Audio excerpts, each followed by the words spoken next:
Le Moyen-Âge est à la mode et j'en suis très heureux parce que je crois que cette époque a été absolument décisive. Je t'ai dit qu'elle soutenait sa thèse le 28 ? Une thèse sur quoi? Les chevaliers paysans l'ont mis au lac de Paladru. Au lac de Paladru! Passion médiéviste, l'histoire médiévale vue par ceux qui l'étudient.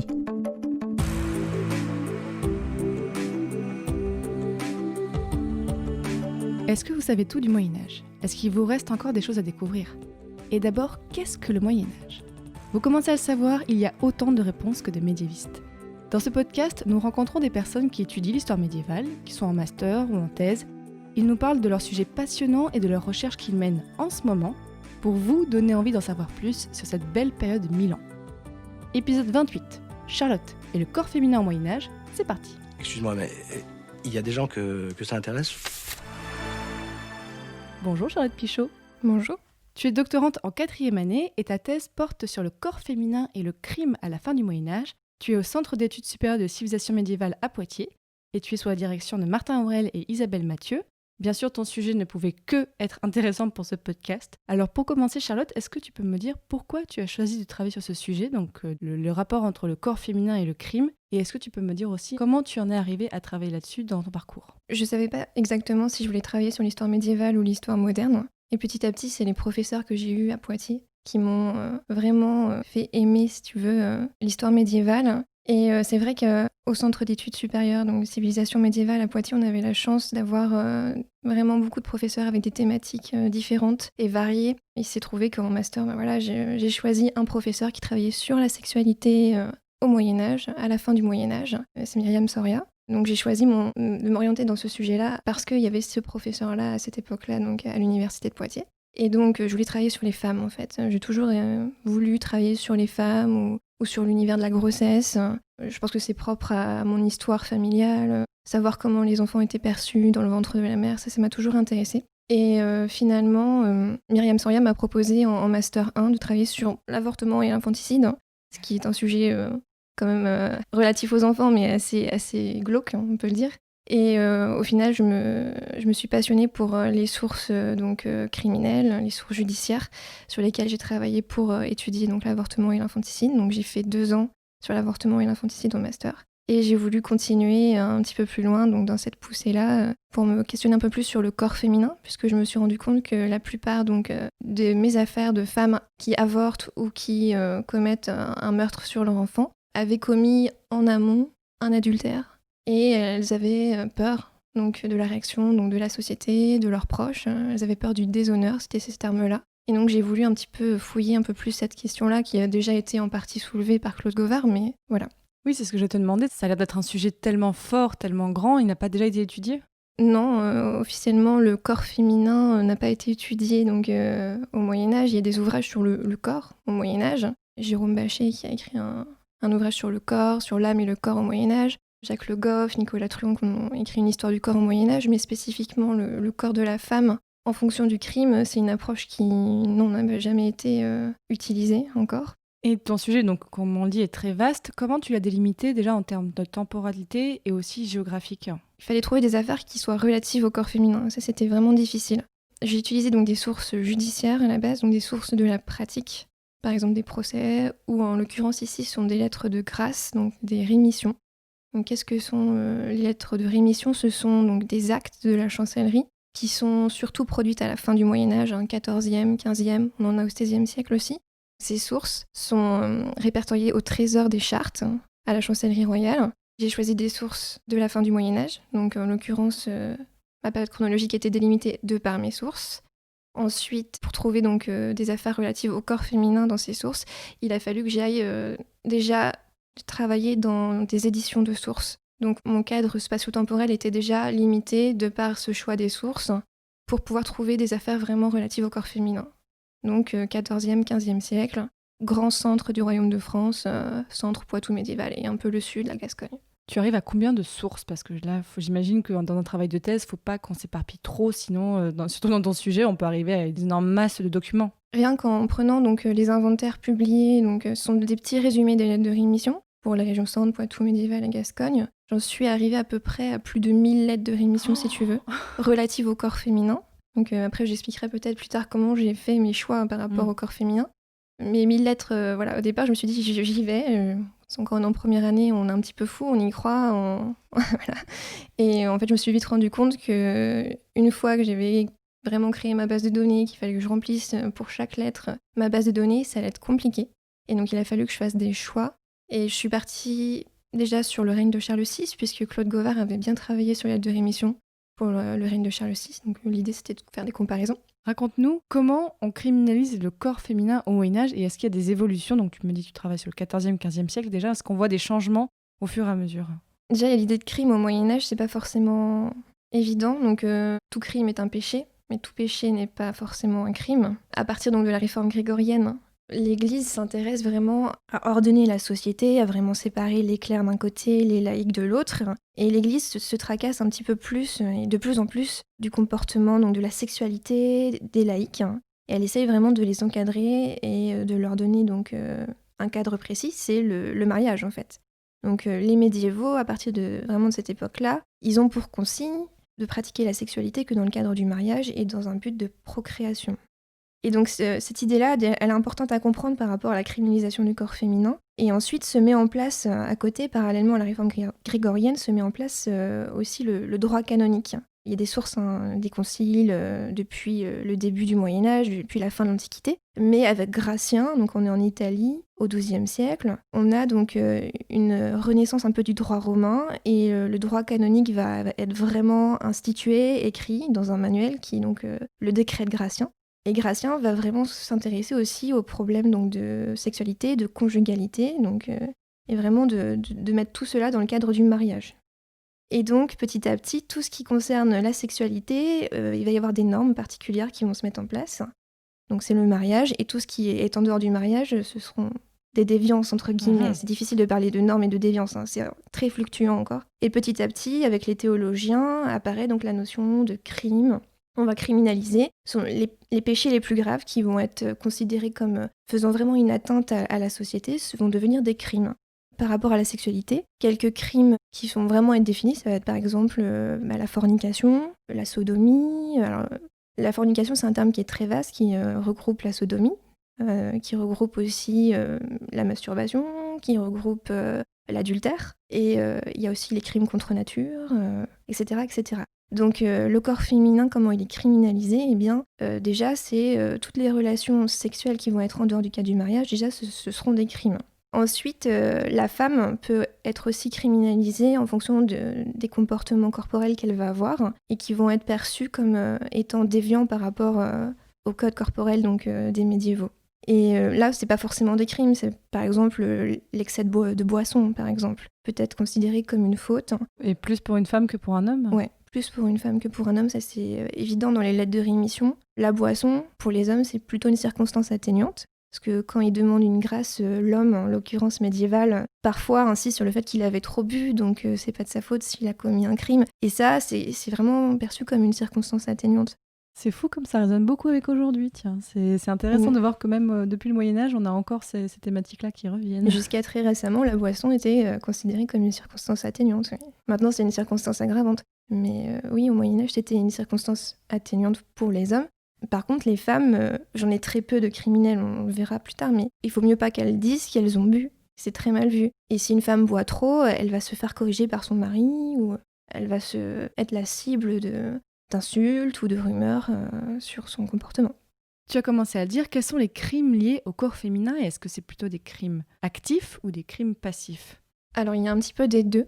J'ai tendance en fait à classer donc mes crimes entre guillemets entre ceux qui font du corps féminin un objet du crime. Par exemple, le viol, tout simplement. Alors le viol, attention, au Moyen-Âge, on ne parle pas de viol en tant que tel. On va plutôt parler de connaître charnellement quelqu'un contre son gré. C'est une façon de le dire, ouais. Effectivement. Mais le mot viol, le crime de viol n'est pas mentionné même dans les normes en tant que tel. On va parler de rapt. Le rapt peut désigner l'enlèvement et ou le viol en même temps. Mais le mot viol apparaît surtout à l'époque moderne, même si dans la pratique, on parle de violer quelqu'un. Le crime de viol, il n'est pas identifié tel quel. On va surtout le décrire. C'est connaître quelqu'un, prendre par force quelqu'un. Donc voilà, le corps féminin comme objet du crime, ou le corps féminin comme sujet du crime. Donc par exemple, ça va être les femmes adultères ou les femmes qui se prostituent. Alors la prostitution, attention, c'est pas forcément un crime au Moyen-Âge. Et puis il y a aussi le corps féminin comme mobile du crime. Et ça, c'est la plupart de mes affaires. Par exemple, je cite une affaire, c'est une femme qui est menacée d'agression sexuelle devant son mari par des gendarmes, des soldats. Et le mari défend sa femme et commet un homicide sur l'agresseur de sa femme. Ah oui, il va direct en fait. Voilà, il défend sa femme contre le déshonneur de sa femme et donc il commet un homicide suite à cette agression sexuelle, à cette tentative de viol qu'elle a subie. Et donc j'ai beaucoup d'affaires comme ça où finalement le corps féminin, il est vraiment à l'origine du crime qui est ensuite gracié. Donc en l'occurrence, c'est vraiment l'homicide qui est gracié par le roi dans cette affaire-là. Et on voit bien ici que le corps féminin, il est le mobile aussi du crime. Mais elle n'est pas considérée comme fautive dans ce cas-là. Non. Oui. Non, le corps féminin, en fait, n'est pas forcément vu de manière négative. Hein. On va essayer de le protéger tant que possible. Alors, je travaille sur les procès, mais je travaille aussi sur les lois, sur les textes normatifs. Et mine de rien, quand on regarde les crimes de haute justice, alors les crimes de haute justice, c'est les crimes les plus importants pour lesquels on risque très fortement de donner une condamnation très forte, voire une peine de mort. Et parmi les crimes de haute justice, on retrouve donc les homicides, mais aussi les rapts, donc ce qu'on peut nous dire aujourd'hui les viols, et les ancises, les avortements provoqués sur des femmes à cause d'agressions physiques. Effectivement, il y a ce côté-là aussi sur les femmes qui avortent, les infanticides, c'est aussi donc des crimes liés au corps féminin. Oui, l'infanticide au Moyen-Âge, on n'emploie pas non plus le terme infanticide, on va parler de meurtrir son enfant, auxilier son enfant. Le terme infanticide n'existe pas encore. Avorter, ça existe, on parle de abortir, avorter. Et puis on parle surtout de l'ancis. Alors là, c'est un crime qui existe pour nous aujourd'hui, mais qu'on ne conçoit pas comme les médiévaux le concevaient. L'ancis, c'est vraiment une agression extérieure à la femme enceinte et qui provoque soit sa mort, soit la mort de son enfant qu'elle a dans son ventre, soit les deux, la mort des deux. Et ça, c'est un crime aussi qui est perçu comme très très grave. Pourquoi ? Parce que ça met en danger le salut de l'enfant qui n'est pas encore baptisé. Et l'infanticide et l'avortement aussi, c'est des crimes qui sont très graves parce qu'il y a ce souci-là de protéger l'enfant qui n'est pas forcément baptisé. Et les femmes qui commettent ces crimes-là ont des circonstances atténuantes quand elles précisent qu'elles ont pris le temps d'ondoyer leur enfant. Et est-ce que c'est courant comme affaire ? L'infanticide, l'avortement ou l'ancis, c'est vraiment des crimes qui sont très très rares. Alors déjà, il y a une conception genrée de ces crimes-là, parce que l'avortement et l'infanticide sont vraiment des crimes qui sont très fréquemment commis par des femmes, et les ancises sont plutôt commis par des hommes. Ces agressions extérieures d'ailleurs aux femmes, les femmes sont vraiment les victimes des ancises. Et l'infanticide et l'avortement sont plutôt donc des crimes féminins, puisque ils sont commis pour cacher généralement un adultère ou une fornication. Quand je parle d'adultère, j'ai tendance à regrouper toutes les relations en dehors du cadre conjugal, mais c'est aussi donc ce qu'on appellerait aujourd'hui donc des relations sexuelles en dehors du cadre conjugal. J'ai peur, hein, qu'est-ce que vous voulez que j'y fasse ? Eh ben et moi ? Je suis désolée, j'ai été élevée comme ça. La foudre, c'est la colère divine, point. Je me suis mal conduite et voilà ce qui m'attend. Brûlée vive par la foudre. Oh non, mais on rêve. Mon oncle Sistenin encore, je veux bien, mais vous picolez pas, que je sache. Mais y a pas que la boisson qui punit. Quoi d'autre ? Mais je sais pas, moi, y a l'adultère. Vous m'avez trompé ? Non. Comment vous, non ? Mais qu'est-ce que ça veut dire, ça ? Par exemple, en ce moment, vous êtes bien l'amant de la femme du duc d'Armorique, non ? Non. Non, je suis désolé, je ne sais pas qui vous raconte ça, mais c'est faux. Des maîtresses, j'en ai assis ici pour pas aller les chercher en Armorique. Mais enfin bref, avec vous, pas cette femme comme elle adultère. Mais qu'est-ce que ça fait, ça ? Eh ben, c'est de l'adultère, c'est tout. Alors les dieux viendraient vous cramer, vous, parce que la duchesse d'Armorique se tape la moitié de la Gaule depuis 15 ans ? Mais j'ai peur, je vous dis, je réfléchis pas. Oui, ça se voit. Je trouve qu'il y a vraiment une notion intéressante et je vois bien que quand tu précises les mots, c'est parce que dans ton sujet, les crimes sont considérés par la société, par la communauté. En fait, ils sont définis par les lois au fur et à mesure, mais c'est vraiment la société qui a ce regard de criminaliser le corps des femmes. Oui, c'est parce que le corps féminin est conçu de cette façon que les crimes sont conçus aussi de cette façon-là. En fait, en étudiant les crimes, j'étudie en amont la conception, les normes que l'on peut exiger des femmes. Je n'espère pas atteindre une vérité, on ne fait pas du positivisme, mais j'essaye de comprendre un petit peu mieux comment était perçu, conçu le corps féminin et aussi le corps masculin à travers les crimes. Est-ce que le corps féminin appartient plus en quelque sorte à la société et à la communauté que le corps masculin ? Alors je pense que le corps féminin est plus surveillé que le corps masculin. Alors attention, il n'appartient pas non plus à la société ou à la communauté. En fait, il y a différents cas. Il y a le cas de la femme, par exemple, qui qui suit les règles, on va dire entre guillemets, du code corporel. Par exemple, elle va être fidèle, elle va garder sa virginité pour son mari ou alors se consacrer à Dieu et devenir moniale, par exemple. Donc là, elle ne fait pas d'écart, on va dire. Et donc cette femme-là, elle va être surveillée, elle va être protégée, elle va bénéficier de la protection de sa famille, et notamment des référents masculins, ça peut être un frère, ça peut être un père. Et l'autre cas inverse, c'est la femme qui décide de sortir un petit peu des clous et qui, par exemple, va décider d'avoir une relation avant de se marier ou de tromper son mari. Et là, cette femme-là, elle va être déjà beaucoup plus surveillée, notamment par les hommes, mais aussi par les femmes, par les voisines, qui vont avoir souvent tendance, les premières, à dénoncer ces déviances, entre guillemets, corporelles. Là, en l'occurrence, cette femme-là risque de passer dans le contrôle de la communauté. C'est pour ça qu'on parle de femmes communes aussi, les femmes prostituées. Ces femmes-là, elles ont plus de risques de basculer dans la prostitution. Ce que tu me dis, ça fait beaucoup penser, en fait, peut-être que les auditeurs l'ont entendu, à l'épisode sur les sorcières. En fait, Maxime nous disait ça, c'est que dès qu'une femme, je généralise un petit peu, mais quand une femme sortait un petit peu des normes de société, soit parce qu'elle s'isolait, soit parce que quand elle était veuve, elle avait un peu plus de liberté, là, elle attirait les foudres en fait de la communauté et elle était plus jugée dans ce cas-là, en fait. Est-ce que tu retrouves ça dans tes affaires ? Oui, je pense que les femmes indépendantes ont plus le risque. Les femmes indépendantes ont plus le risque d'être mal perçues, donc d'être diffamées, donc... On parle de malafama au Moyen-Âge, la mauvaise réputation, et puis d'être plus la cible de répression de la part des jeunes hommes célibataires notamment. Ça peut être des viols collectifs, ça peut être aussi, on va l'emmener dans un bordel.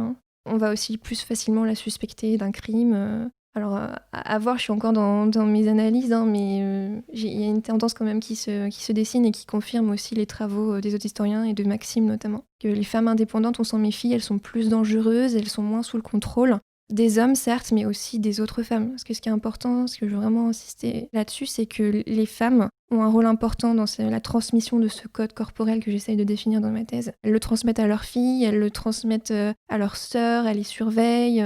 Si je peux citer une affaire, par exemple, c'est l'histoire d'une petite fille qui est violée par un des valets qui travaille chez elle. Elle a 9 ans. Son premier réflexe à elle, une fois que l'agression est finie, elle dit au coupable qu'il l'a diffamée. Enfin, ses paroles, c'est « mais vous m'avez diffamée ». Et ensuite, elle se plaint à sa mère, elle dit qu'elle a mal. Et elle lui dit « ah, ma mère, je crois que je suis diffamée ». Et sa mère l'examine et lui dit « ah, ma fille, mais tu es diffamée ». C'est vraiment déjà cette idée-là que ce sont les femmes aussi qui sont responsables un petit peu de cette norme-là. Mais c'est à l'intérieur de leur culture, c'est le corps de la femme est perçu comme ça, il doit être honoré ou alors diffamé. Et c'est vrai que l'agression sexuelle fait basculer la femme dans la partie sombre de l'identité féminine, en fait. Là, ce que tu viens de me raconter, comment tu l'as vu dans les sources ? C'est raconté tel quel ?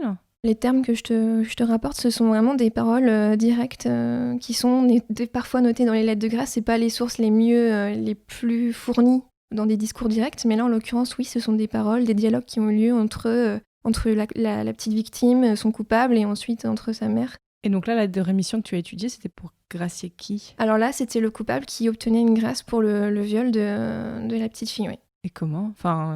Et donc, en fait, alors, faut savoir que les viols sont très rarement graciés.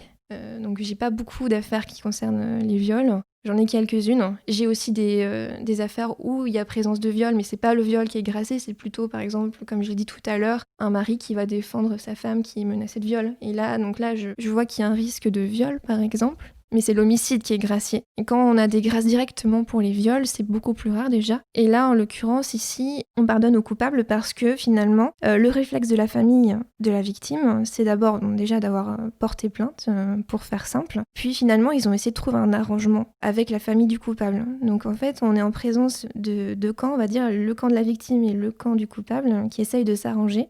Parce qu'en fait, ils essayent aussi de rétablir, de cacher un petit peu l'opprobre de la petite fille. Ils essayent aussi d'arranger le mariage, en fait, entre le coupable et la petite fille. Oui. Et le roi, en fait, très souvent, quand les filles violées sont donc célibataires, l'une des peines ensuite, l'une des conditions à la grâce, c'est que le coupable épouse sa victime. Et ça m'est arrivé aussi d'avoir, une fois, donc une jeune fille de 14 ans violée par un adolescent de 18 ans à peu près, qui demande avec l'adolescent coupable du viol, qui demande la grâce en son nom aussi pour l'adolescent, puisque leurs familles respectives ont arrangé le mariage. Et dans je me permets là peut-être de faire une réflexion qui n'est pas très historique, mais quelle attitude tu as par rapport à ça, peut-être par rapport à une notion de vérité, par rapport aux sources? Est-ce que tu te poses la question ou est-ce que tu te dis, là, je prends les mots, ou alors est-ce que tu essaies de faire un regard critique dessus? Oui, bien sûr, moi, en tant que femme du XXIe siècle, je suis choquée par ce que je lis. Après, en fait, j'ai travaillé sur les avortements et les infanticides, donc je me détache vraiment de plus en plus de mes sources. Je pense que c'est très important et j'essaie de rester la plus objective possible. Comment je peux expliquer le fait que la victime apparemment soit consentante pour cette union avec son agresseur? Moi, la seule explication que je puisse trouver, c'est qu'à mon avis, cette femme-là n'est pas heureuse d'épouser son agresseur, mais en fait, elle n'a pas vraiment le choix, parce que c'est sa famille qui décide de toute façon.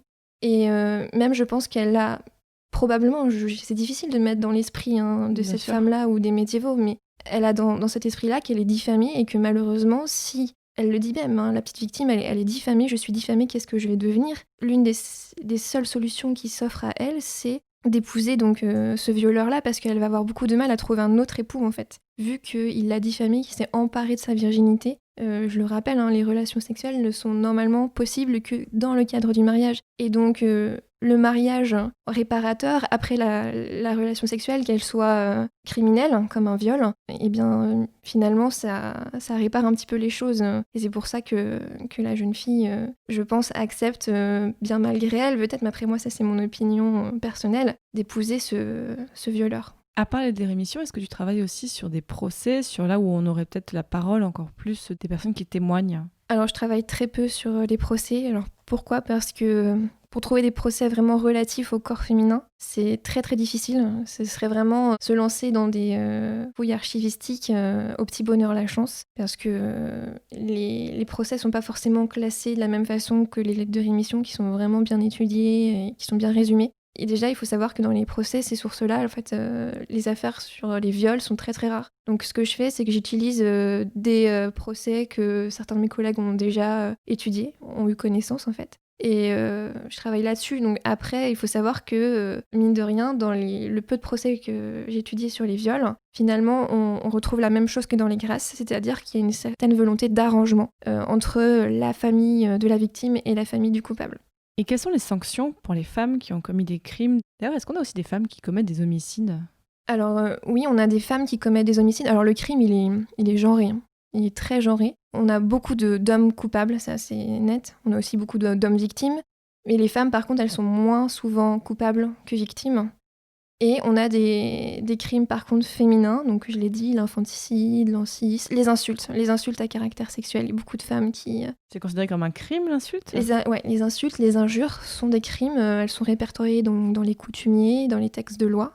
Donc c'est passible d'amende, généralement. On a quelques femmes homicides. J'ai des femmes homicides. J'ai une femme aussi violeuse d'une autre femme. Mais il faut savoir qu'elles sont punies différemment aussi des hommes. Les hommes, par exemple, homicides, vont plus facilement être pendus. Et les femmes, par exemple, vont plus facilement être enterrées vivantes, enfouies vivantes, on va dire, ou brûlées vives.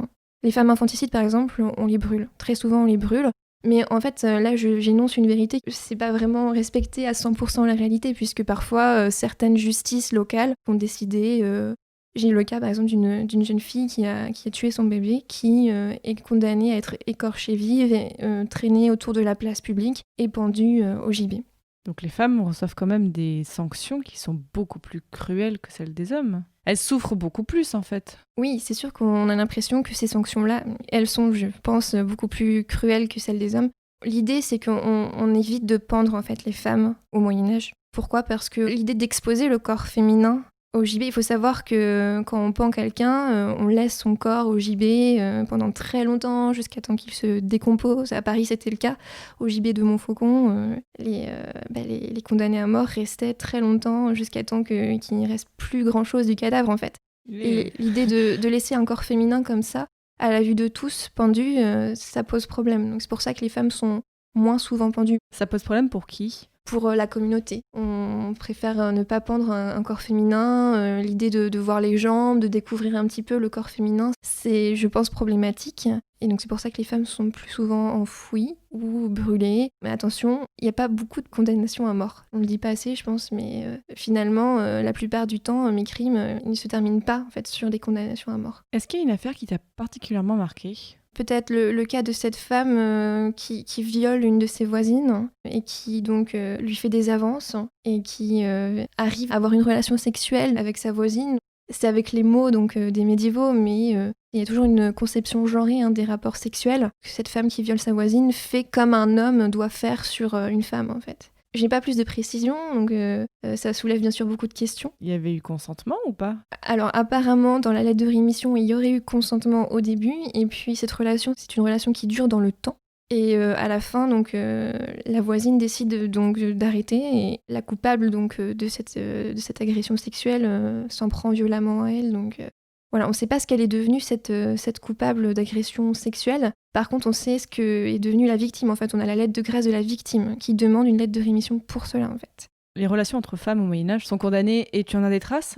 On n'en a pas beaucoup de traces. C'est pour ça que cette lettre de rémission, elle est très, très importante, elle est très rare. On a plus de traces donc, de relations homosexuelles. Alors, attention, j'utilise le terme homosexuel, mais au Moyen-Âge, ça n'existe pas. Parler d'hétérosexualité et d'homosexualité au Moyen-Âge, c'est faire de l'anachronisme parce que, je l'ai dit dès le départ, les relations sexuelles, c'est dans le cadre du mariage entre un homme et une femme pour procréer. Donc homosexualité, hétérosexualité, ça n'existe pas. Par contre, tout ce qui est déviance, on va parler de crimes contre nature, de sodomie. Donc là, les hommes, il y a beaucoup plus de sources sur les hommes qui ont des relations avec d'autres hommes. Moi, je les étudie pas, donc je peux pas trop en parler. Mais pour les femmes, c'est moins important que les hommes. Et alors, est-ce que c'est un effet des sources ? Je ne saurais pas te le dire. Il y a beaucoup moins d'affaires qui sont au grand jour pour les femmes, entre guillemets, homosexuelles. Vous m'avez invité à enquêter sur la présence de l'esprit malin dans votre abbaye. Et j'ai déjà trouvé le suppôt de Satan. Combien de fois ai-je vu ces rites sataniques et ces objets pestiférés, chats et coqs noirs, ces frôleurs d'enfer? C'est la faim qui l'a poussé, pas le diable. Même Guillaume de Baskerville doit se rappeler le procès qu'il présida, où une femme confessa avoir eu commerce avec le démon incarné en chat noir. Une sorcière, un moine séduit des rites sataniques. Qu'on les enferme et qu'on puisse tous dormir en paix cette nuit. Tu fais à la fois une histoire du corps, une histoire de la sexualité, une histoire du genre. Quelle approche tu arrives à avoir pour synthétiser tout ça ? Je pars du principe que je fais surtout de l'histoire du genre. Parce que je fais pas de l'histoire de la sexualité. Mes affaires, oui, il y a beaucoup de sexualité dans mes affaires. C'est vraiment les choses qui concernent la sexualité qui tracassent les gens à cette époque-là, les médiévaux. Mais je fais pas que des affaires donc, concernant la sexualité, donc je pars plutôt du principe que j'étudie le genre, le corps féminin, mais aussi le corps masculin. Et dans la mesure du possible, j'essaye de voir comment on va percevoir le corps féminin, mais aussi le corps masculin dans certaines situations de la vie. Par exemple, la consommation d'alcool. Alors, on ne peut pas dire l'alcool à cette époque-là, mais plutôt le vin. Est-ce qu'une femme peut consommer autant de vin qu'un homme, par exemple ? Et là, dans les lettres de rémission, j'ai des choses intéressantes. Et en effet, non, il y a une consommation genrée. Dès cette époque-là, la femme ivrogne ou qui a trop bu est mal perçue. C'est pour ça que je fais plutôt de l'histoire, donc l'histoire du genre. Parce que je ne laisse pas de côté les hommes. Et je fais aussi l'histoire du corps. Je m'intéresse surtout au corps, donc autant le corps masculin, autant que faire se peut, mais aussi surtout le corps féminin, puisque je pars vraiment sur les crimes relatifs au corps féminin. Et est-ce que, donc toi tu as une formation d'historienne, mais est-ce que tu arrives à avoir aussi une approche peut-être un peu sociologique, un petit peu anthropologique ? Oui, je fais quasiment que ça. Ah. Ma base de données elle est constituée vraiment à partir donc, des méthodes, des enquêtes en sciences humaines, donc niveau sociologique. J'étudie tout ce qui est de l'ordre du statut, de l'âge. Je fais vraiment attention à l'environnement du crime. C'est vraiment, oui, j'essaye d'être la plus pluridisciplinaire possible. Je fais aussi de l'histoire des représentations. J'essaye de deviner, tant bien que mal, comment les gens à cette époque-là perçoivent le corps féminin. C'est une véritable enquête que j'essaye de faire à travers ma base de données, même si la base de données restreint un peu parfois les choses, ne permet pas de retranscrire exactement la source telle qu'elle. Mais l'idée, c'est de faire une vraie enquête et à la fin, je fais des statistiques aussi. Ah oui, donc il y a des maths dans l'histoire. Oui, malheureusement pour moi. Il y a des maths et l'histoire un peu quantitative. Tu nous l'as dit, tu travailles sur des affaires que tu trouves donc dans des archives, dans des lettres de rémission. Alors raconte-nous comment tu travailles sur ces sources. J'ai sélectionné mes sources à partir d'inventaires. Quand je sélectionne une source, j'ai une petite idée de ce qui se passe dans la lettre de rémission. Et une fois que j'ai sélectionné donc, ces lettres de rémission, je suis allée aux Archives nationales. Et je n'ai pas accès malheureusement au vrai trésor des chartes, parce qu'il faut vraiment avoir le Graal pour rentrer dans cette partie-là des Archives nationales. Donc en fait, j'ai consulté des microfilms pendant 2-3 semaines, ça c'était il y a 3 ans. Tu as dû t'esquinter les yeux, Ouais. Ça doit être horrible. Parce que pour les auditeurs, c'est vraiment, en fait, on voit sur un écran des archives qui ont été en quelque sorte scannées, mais c'est pas toujours en bonne qualité. En plus, c'est des vieilles machines là qu'on doit te faire tourner, donc tu as vraiment eu du courage. Oui, parfois le microfilm, la bobine est coupée, il y a des mots qui passent pas. Donc j'ai fait des photos de microfilms. Oh et là donc là. la première année de ma thèse, j'ai bossé sur des photos de microfilms. Et c'était en français, c'était en latin? C'est en ancien français la plupart du temps, sauf pour les lettres du début du XIVe siècle. Mais en l'occurrence, mon choix donc, chronologique fait que je ne travaille pas sur le début du XIVe siècle, je ne pouvais pas tout faire. Je travaille plutôt sur donc, Charles VI et la fin du XVe siècle, Louis XI. Et une fois que tu les as en photo, ces lettres de rémission, comment tu travailles dessus? Alors une fois que je les ai en photo, au départ il a fallu que je me refamiliarise avec la transcription, donc la paléographie médiévale, ce que j'avais fait en master, mais bon ça part vite, mais ça revient vite aussi, au bout d'un mois on a la technique pour... de réidentifier comment sont écrites toutes les lettres, Ouais. tout ça, que certaines lettres ne ressemblent pas forcément à nos lettres actuelles et qu'à chaque fois il faut un petit peu se replonger là-dedans, effectivement c'est pas facile. Certains notaires écrivent aussi comme... Voilà, ils s'appliquent pas. À la fin du XVe siècle, la plupart des notaires écrivent de moins en moins bien. C'est moins aussi précis qu'au XIVe siècle. Donc ouais, les lettres de Louis XI, elles m'en ont fait baver. Après, donc une fois que j'ai transcrit mes lettres, alors au départ, je les transcrivais vraiment mot pour me rassurer. Et ensuite, je les analysais, je les rentrais dans ma base de données. Et à la fin, voilà, j'avais l'habitude de lire ma lettre et de repérer ce qui m'intéressait et de rentrer dans les catégories qui... Voilà, c'est un automatisme que j'ai pris assez vite, voilà, au bout de 2 ans d'analyse de sources. Je vais poser une question qu'il faut normalement jamais poser à un doctorant, mais je vais le faire, je suis désolée. Comment se passe ta thèse en ce moment? La thèse, il y a toujours des hauts et des bas. En ce moment, je fais des analyses, des statistiques. Donc parfois, je me m'arrache les cheveux parce que ma base de données, il y a une petite erreur. Donc j'essaie de trouver la petite erreur qui pêche et qui fait que mes requêtes sont pas totalement justes. Donc je fais ça en ce moment, je rédige aussi. Je rédige parce que je suis en 4e année et qu'il faut s'y mettre. J'essaye aussi de faire connaître un petit peu mon travail un peu partout. C'est aussi l'enjeu de la thèse quand même. Donc je participe au concours Ma thèse en 180 secondes. Tu penses cesser de rendre ta thèse quand? Enfin, là, donc, quand tu es en 4e année, tu penses faire encore quelques années? Mes directeurs de thèse veulent que je rende au plus vite. Et moi aussi, ma volonté, c'est de rendre au plus vite ma thèse. J'aimerais bien, d'ici 1 an, l'avoir soutenue.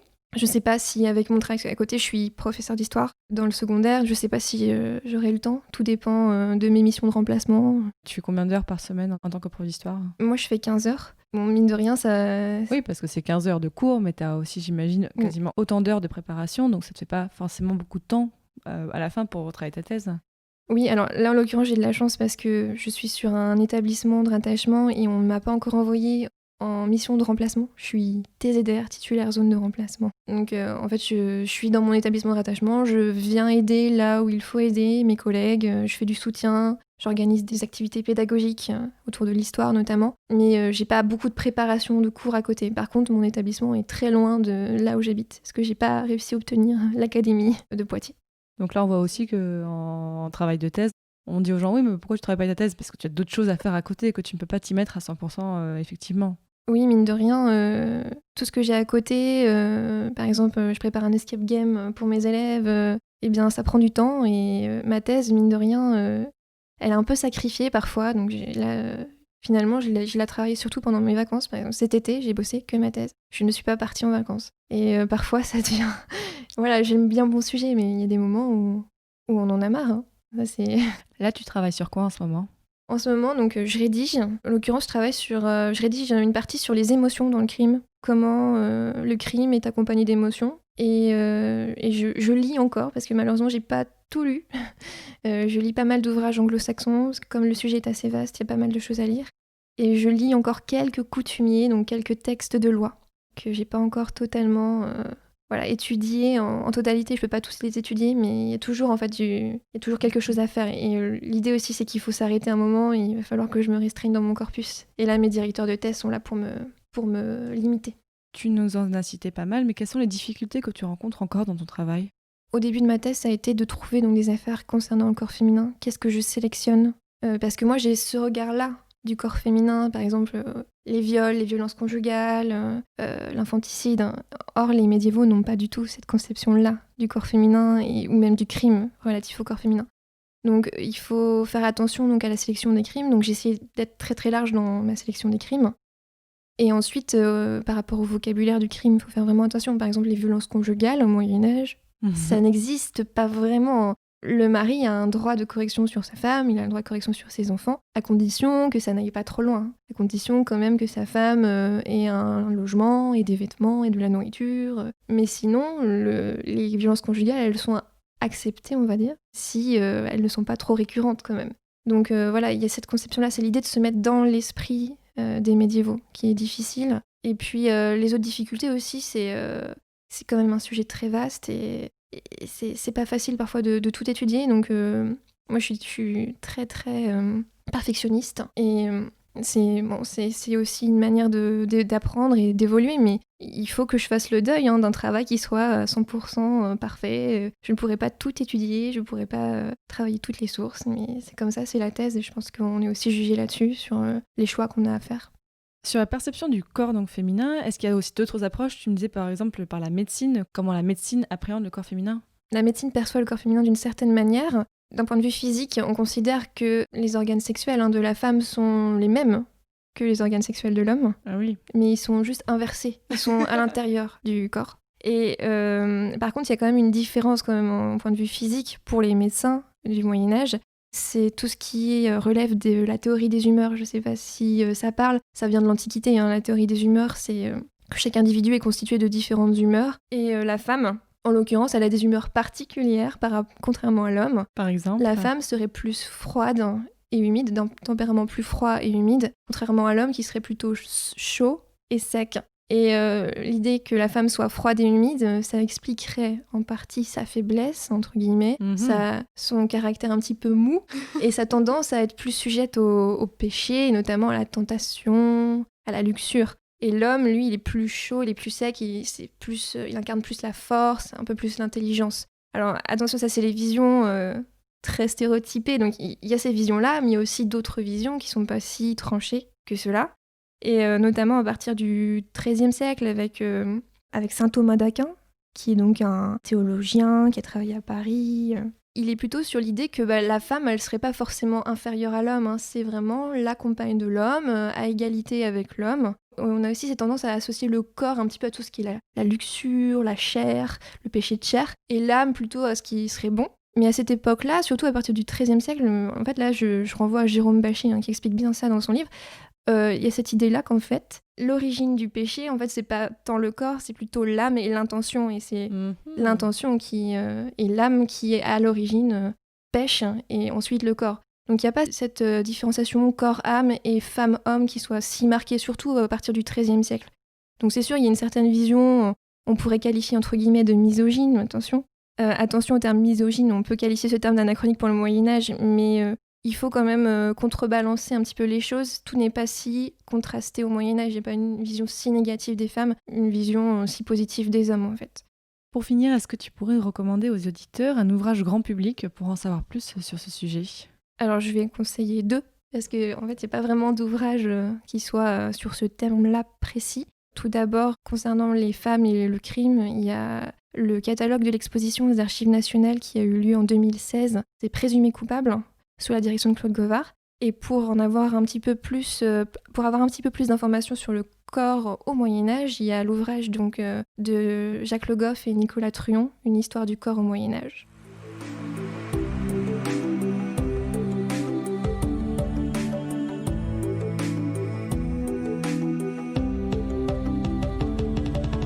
Désormais, chers auditeurs, vous en savez beaucoup plus sur comment le corps des femmes était perçu au Moyen-Âge. Merci beaucoup, Charlotte Pichot, et bon courage pour la suite de ta thèse. Merci. Et vous les auditeurs, écoutez, vous pouvez comme d'habitude retrouver ce podcast sur les réseaux sociaux, partout. Et puis conseiller à votre mère, à votre sœur, à votre cousin, à votre voisine. Et si vous voulez soutenir le podcast, alors il y a un Tipeee, c'est-à-dire une campagne de financement participatif. Vous pouvez donner 1, 2 ou autant d'euros que vous voulez par mois. Donc ça me permet, moi, Fanny qui fait ce podcast, de pouvoir payer des gens pour prémonter les épisodes. Ça me fait gagner beaucoup de temps et donc sortir des épisodes plus rapidement. Et sur le site passionmédiéviste.fr, vous retrouverez tous les autres formats de Passion médiéviste, notamment le petit dernier, Vie de médiévaux. C'est un format court avec le blog Actuel Moyen-Âge où on vous parle à chaque épisode d'une personnalité du Moyen-Âge qui est un petit peu moins connue. Vous avez déjà l'épisode 1 qui est en ligne, allez voir. Et dans le prochain épisode, on parlera des compagnons de Jeanne d'Arc. Salut!